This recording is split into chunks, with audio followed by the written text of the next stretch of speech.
Hi hello welcome to Shravana health tips. ఈరోజు మనం breast feeding గురించి తెలుసుకుందాం. చాలామంది కామెంట్ రూపంలో బ్రెస్ట్ ఫీడింగ్ ఎప్పుడు ఇవ్వాలి, ఎన్నిసార్లు ఇవ్వాలి అనేది అడుగుతూ ఉన్నారు. సో మనం ఈరోజు బ్రెస్ట్ ఫీడింగ్ గురించి పూర్తిగా తెలుసుకుందాం. బ్రెస్ట్ ఫీడింగ్ అంటేనే తల్లిపాలు. తల్లిపాలు బిడ్డకి ఎప్పుడు ఇవ్వాలి, ఎన్నిసార్లు ఇవ్వాలి అనేది అందరికీ ఉన్న డౌట్స్.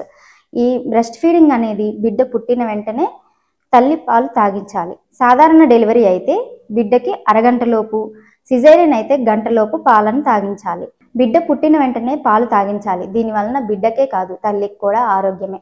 అయితే బిడ్డ పుట్టిన వెంటనే 1 గంటలోపు పాలు తాగించడం వలన బిడ్డకి కావలసిన పోషకాలు అంది రోగ నిరోధక శక్తి పుష్కలంగా అందుతుంది. బిడ్డ పుట్టిన వెంటనే పాలు తాగించడం అనేది చాలా ముఖ్యమైనది. ఎందుకంటే బిడ్డ పుట్టిన వెంటనే పాలు ఫస్ట్ తాగించకూడదు అనేది చాలా మందికి చాలా అనుమానాలు ఉంటాయి. ఫస్ట్ వచ్చే పాలు తాగించకూడదు, ఇదన్నీ పోయిన తర్వాత 2 రోజులకి మళ్ళీ అప్పుడే మంచి పాలు వస్తాయి అలా అనుకోవడం మంచిది కాదు.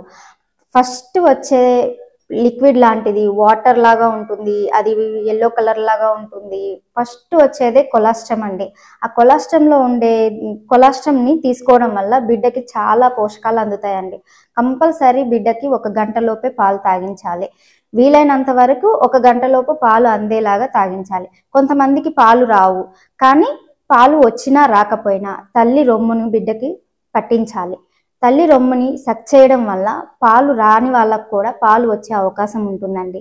ఎందుకంటే పాలు ప్రతి ఒక్కళ్ళకి కంపల్సరీ ఉండే హార్మోన్స్ చేంజెస్ వల్ల ఖచ్చితంగా అందరికీ పాలు అనేది వస్తాయి. కొంతమందికి లేటుగా వస్తాయి. 2 గంటలకు ఒకసారి పాలను తాగించాలి. 2 గంటలకు ఒకసారి పాలని వచ్చినా రాకపోయినా బిడ్డని తల్లి రొమ్ముకి పట్టించి సక్ చేపించాలి. సక్ చేపించడం ద్వారా రొమ్ములో ఉండే కణాలు ఓపెన్ అయ్యి మంచిగా పాలు రావడానికి సహాయపడుతుంది. తల్లిపాలు మొదటి 2 రోజుల్లో వచ్చే దాంట్లో కొలాస్ట్రమ్ అనేది ఎక్కువగా ఉంటుందండి. అందులో ఉండే ఇమ్యూనిటీ వల్ల గొప్ప ప్రయోజనాలు ఉంటాయి బిడ్డకి. సో తల్లిపాలను తాగడం వల్ల బిడ్డకి తొందరగా అరుగుతాయి.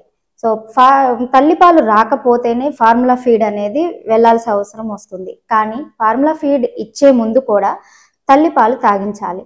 ఫస్ట్ తల్లిపాలు తాగించిన తర్వాతనే ఇంకేదైనా ఫార్ములా ఫీడ్ని తాగించడానికి ట్రై చేయండి. అంతేకాని డైరెక్ట్గా ఫార్ములా ఫీడ్ని బిడ్డకి ఇవ్వద్దు. తల్లిపాలు తాగించడం వల్ల బిడ్డకు కలిగే ప్రయోజనాల గురించి మనం తెలుసుకుందాం.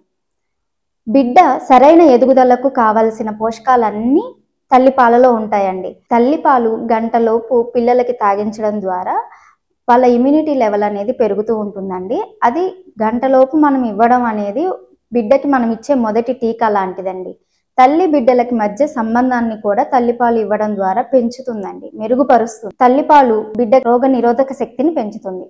బిడ్డకి తల్లిపాలు ఇవ్వాలి. బిడ్డకు కావాల్సిన అన్ని పోషకాలు, విటమిన్స్, మినరల్స్, ప్రోటీన్స్ అన్నీ లభిస్తాయి తల్లిపాలల్లో. తల్లిపాలు తాగడం వల్ల పిల్లలకి సరైన బరువు పెరుగుతారండి. తల్లిపాలు తాగడం వల్ల భవిష్యత్తులో పిల్లలకి ఒబేసిటీ, డయాబెటిక్ లాంటి సమస్యల నుంచి దూరం చేయవచ్చండి. తల్లిపాలు పట్టించడం వల్ల బిడ్డకి చాలా మేలు జరుగుతుంది. తల్లిపాలు ఇచ్చిన పిల్లలు చాలా చురుగ్గాను ఆరోగ్యంగాను ఉంటారు. బిడ్డకి పాలు ఇచ్చే తల్లి కూడా బలమైన ఆహారం తీసుకోవాలి. ఆమె ఎలాంటి ఒత్తిడి లేకుండా సంతోషంగా ఉన్నప్పుడే పాలు మంచిగా వచ్చి సరైన పోషకాలు అందేలాంటి పాలని బిడ్డకి అందించగలుగుతుంది. బిడ్డకి పాలు ఇవ్వడం వల్ల తల్లికి ఎలాంటి ప్రయోజనాలు ఉంటాయో కూడా తెలుసుకుందాం. బిడ్డకి పాలు ఇవ్వడం వల్ల తల్లికి చాలా మంచిదండి. ప్రెగ్నెన్సీ సమయంలో బరువు ఎక్కువగా పెరుగుతారు. ఆ బరువుని తగ్గించడానికి కూడా తల్లిపాలు ఇవ్వడం అనేది చాలా బరువు తగ్గించడానికి ఉపయోగపడుతుంది. బిడ్డకి పాలు ఇవ్వడం ద్వారా బరువు సులభంగా తగ్గుతారండి. తల్లి బిడ్డకు పాలు ఇవ్వడం ద్వారా ఆక్సిటోసిన్ అనే హార్మోన్ రిలీజ్ అవుతుంది. అది తల్లి ఆరోగ్యానికి చాలా మంచిదండి. బిడ్డకి పాలు ఇవ్వడం ద్వారా బ్రెస్ట్ క్యాన్సర్ వంటి ఇతర వ్యాధులు రాకుండా తల్లికి చాలా ఉపయోగపడుతుంది. బిడ్డకి పాలు ఇవ్వడం ద్వారా షుగర్ రాకుండా కూడా కాపాడుతుంది. తల్లిపాలు బిడ్డకు ఇవ్వడం ద్వారా తల్లికి నిద్ర మంచిగా వస్తుందండి. తల్లిపాలు ఇవ్వడం ద్వారా ప్రెగ్నెన్సీ సమయంలో మానసిక ఒత్తిడికి గురి అయిన మదర్కి కానీ, ఎలాంటి స్ట్రెస్సెస్కి ఫీల్ అయిన మదర్లు కానీ పాలు ఇవ్వడం ద్వారా వాళ్ళ స్ట్రెస్ లెవెల్స్ అనేవి డిక్రీజ్ అయ్యి తల్లి ఆరోగ్యంగా ఉండడానికి కూడా సహాయపడుతుందండి. సో ఈరోజు మనం తల్లిపాల గురించి, తల్లిపాల వల్ల కలిగే ప్రయోజనాల గురించి, బిడ్డకు కలిగే ప్రయోజనాలను, బిడ్డకే కాదు తల్లికి కూడా కలిగే ప్రయోజనాల గురించి మనం తెలుసుకున్నాం కదా. మీకేమైనా డౌట్స్ ఉంటే కామెంట్ రూపంలో తెలియజేయగలరు. ఈ వీడియో కనుక మీకు నచ్చినట్లయితే please like, share and subscribe Shravana health tips.